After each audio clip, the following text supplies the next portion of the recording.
I can't let a day go, can't let a day go by without thanking you for the joy that you bring to my life. And ooh, there's something about the way your sun shines on my face. It's a love so true, I can never get enough of you. This feeling can't be wrong. I'm about to get my worship on. Take me away. It's a beautiful day. Yeah, yeah, yeah. It's a beautiful day. Yeah, yeah, yeah. Had Demery in high school. She was a good baby. She was a good baby. I had her in high school. I was very young. I got pregnant at 17. I had her at 18. I was supposed to go in the Air Force when I turned 18 that September. But instead of signing her over to a family member to take care of, I stayed and I took care of her myself. I think being a young mother helped me learn a lot about myself, learn a lot about life.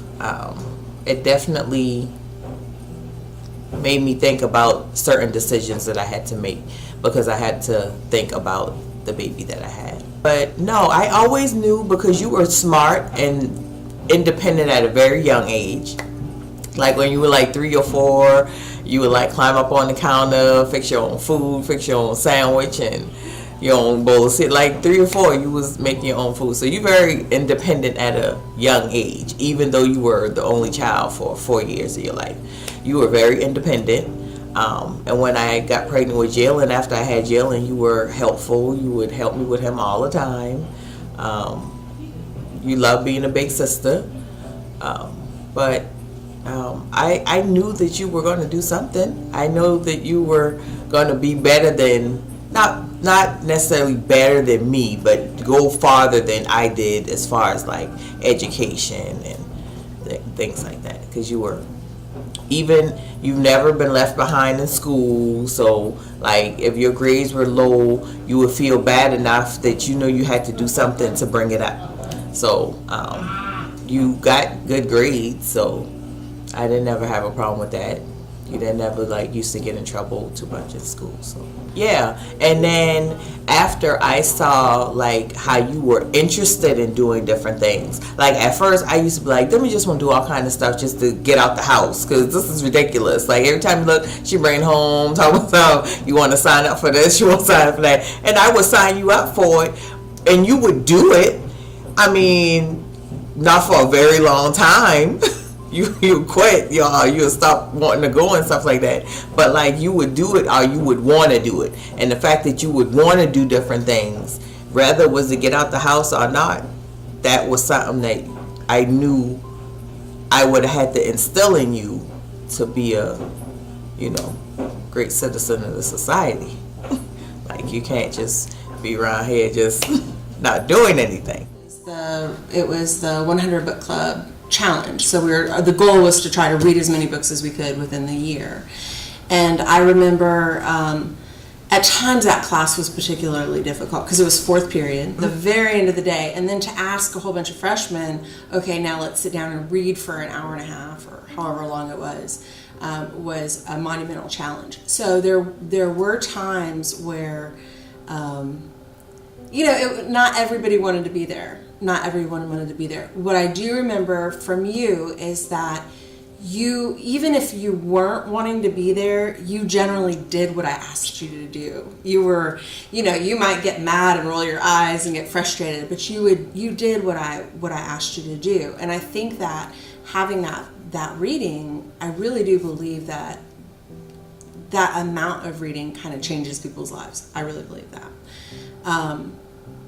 So, you were a freshman, and freshmen, that's, what I just said earlier, freshmen, it's a hard transition to go from 8th grade to 9th grade. Not discouragement, but at times you would get discouraged, and there was so much frustration, I think, and not seeing how it was beneficial. And, I did just always try to get you guys to keep going. Just don't give up. Just to keep going, and to try to find the value in what you were doing. But you were by the end, once you were in the groove of it and the routine, you were excited about learning. And I don't know that I contributed that, but I do feel like I think that that's something that has been good for you. Some flame was lit for you that freshman year. You could have gone the other way, but you didn't. And that might have just been you. You know what I mean? I was there when she was born, from the womb till now, and she's excelling everything she's done in life, and just watching her grow up was a pleasure. She was born at MUSC. Can't remember the time though. I think it was nighttime. Yeah, if I'm not mistaken. But yeah, I was there when she was born. I was there when Jalen was born as well, and also Dallas, her siblings. Demery is just phenomenal. I mean, she's an all-around good kid. I've never had any problems out of her, and growing up was teachable moments for both of us.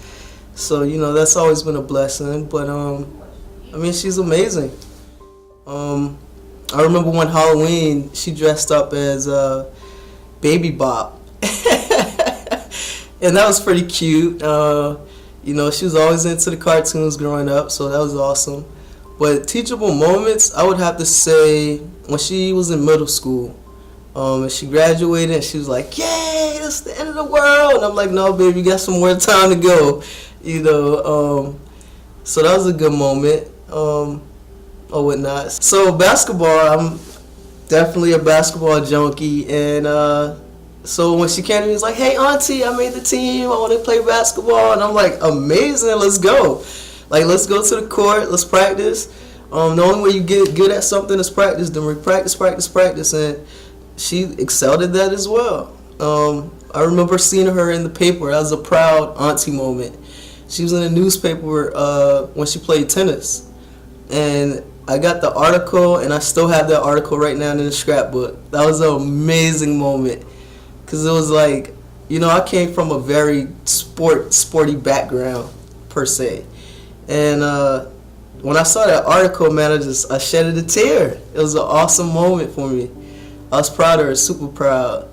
So that was another amazing moment, and she excelled at that as well. And I think that throughout this journey of her life, she's going to continue. So those are proud moments. I'll be honest with you, watching you grow, seriously, because I remember when you first came into the program, you had a little attitude.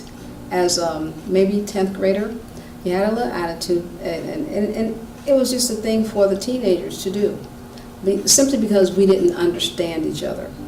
You didn't understand where I was coming from, and you had your way of doing things.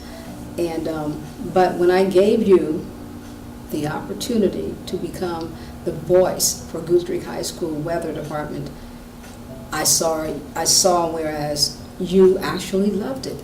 You started working with the weather, and you took it into your own hands. You did your research. You became the Goose Creek High School Weather Girl. And I love the fact that you were one of the most matured media tech students, whereas you knew every week I had to get my job done. You knew, Ms. Domain, I wrote my script, I did my research, I wrote my script already, and you would get your B-roll and everything, and you would go out with your crew, shoot your project or your weather report. You would come back and put your package together. So that I liked a lot. The fact that you owned it, and then I saw that you were really enjoying it. And you did an awesome job. And what I liked also is that you were very creative with your green screen. You were very creative. There are some times you shot your video in front of the green screen, and then there were days you would say, hey, Mr. May, can we take it outside? And you would take it outside. And but you were very creative. And that I did like, and I wish I had more mature students who would own the role and the position and grow in it. Well, he looked like your mama, but he act like your daddy. And he tall like your daddy too. Your granddaddy rather. You act like him. She love it. And he smile all the time. He never frown. I don't think he never know when he mad. He always laughing. So basically, I think growing up, you know, we have a misconception or a perception of things that, you know, kids are supposed to be structured and they don't have a say-so or they can't voice their opinion. And too many of our kids don't voice their opinions like, you know what I mean, like we should. And I just kind of like taught you communication and structure. Like, if you have something on your mind, then, you know, with all due respect, speak it, and then we'll try to converse and make something out of it. So yeah, I've always taught you to be proud of what you do, be proud of what you say, stand behind what you said, and you know, just love, you know, love on each other. And if you can love each other and communicate, that'll go a long way. So yeah, structure is very important. So yeah, I taught you how to be, you know, tough. Because in the world, we gotta have tough skin. There's nothing in this world that's gonna be given to you or is gonna be free. But I love you all. I love you too. I love you all, and I'm proud of you Thank you. to see that what you trying to do, you know? As you go on about your life, little young buck, little Monty, little Mo, as you go on with your life, I just think you should just continue to be true to yourself. Always keep God first, no matter what. Always pray. Always pray for yourself and pray for others. Always be the respectful, mannerable child that I raised you to be, because you are mannerable and respectful for the most part.